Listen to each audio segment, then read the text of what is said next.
What's going on everyone, and welcome back to a brand new Star Wars Jedi Survivor video. And in today's video I'm going to be showing you how to recreate Darth Maul's Old Master lightsaber in Star Wars Jedi Survivor. Originally I did have two builds in mind for this lightsaber, however I feel like after a bit of testing I've come up with the best design in my opinion.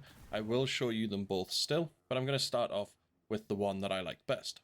To create this lightsaber you want to select the Santari Kree emitter, simply because this emitter has the closest shape to the emitter on the Old Master lightsaber. For the switch I went with the duelist switch in order to get that arm coming out of the switch like the Old Master lightsaber has, and it also allows you to have a silver switch which this arm attaches to like the saber has that Darth Maul uses. For the grip I went with the Edgehawk grip, simply because this grip has bands running across it and it has silvery metallic strips running up and down the grip, again like the Old Master lightsaber has. For the pommel I went with the Patience pommel, simply because this pommel ties together both grips of the double-bladed lightsaber and makes it less obvious that they are two separate lightsabers. For the second part of the lightsaber I chose the Edgehawk grip, again for the same reasons as the primary lightsaber. For the second switch I went with the Hunter switch, purely because this switch has a black and a silver band running around the switch, which I think closely resembles the Old Master lightsaber. And then for the second emitter I went with the Santari Kree emitter again, simply because it is the emitter that has the closest shape to the emitters of the Old Master lightsaber. For the materials I chose a primary of Imperial Chrome, a secondary of Imperial Chrome, an accent of Plastoid Black, and a grip of Plastoid Black as well. I selected a pristine condition and chose the red lightsaber blade, and this was the lightsaber I was left with. It's obviously not perfect. The main difference being with this lightsaber is the arm that comes out of the switch. It isn't as long as the Old Master lightsabers is, and it isn't as curved, but we simply can't add that to a lightsaber in Star Wars Jedi Survivor because the component doesn't exist in the game. Other than that, I think the rest of the lightsaber is fairly close to what the Old Master saber looks like. Again, it's not perfect though, and it took me a while to come up with this design, simply because I couldn't really get the lightsaber to be as close to the Old Master saber as I would have liked. For the second lightsaber build I came up with, you want to go ahead and select the Justice emitter, and that is because this emitter has an arm coming off of it, again which slightly resembles the Old Master lightsaber.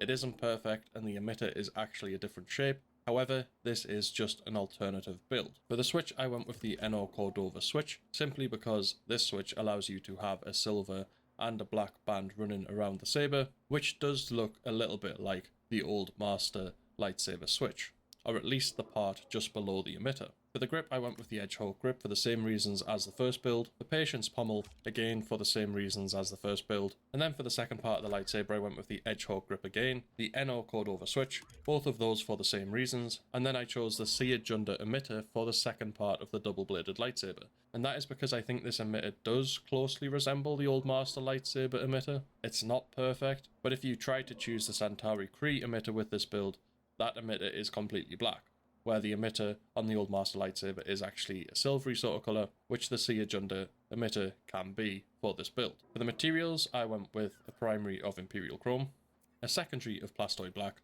an accent of Plastoid Black, and a grip of Plastoid Black as well. I left the condition as pristine and selected a red lightsaber blade, and this was the lightsaber I was left with. Again, I do think this is fairly similar to the Old Master lightsaber. However, I do prefer the switch on the first build. I don't like the arm coming off the emitter for this build, and I don't like how the grip on this build doesn't have any sort of silvery or chrome material shining through the Plastoid Black strips like on the Old Master lightsaber. I also am not a fan of having two different emitters on the lightsaber, but I think it's fairly close considering the components we have in the game don't 100% match the Old Master lightsaber that we're trying to recreate. If I had to choose between these two builds, I would definitely go for the first build. I think it is a lot closer to the Old Master lightsaber. However, the second build is still a good alternative if you don't really like the first one. But that is it for today's video, so please do let me know down in the comment section below what you think of my Old Master recreation in Star Wars Jedi Survivor, and let me know which characters you would like to see next. If you have enjoyed the video, make sure to smash a like on it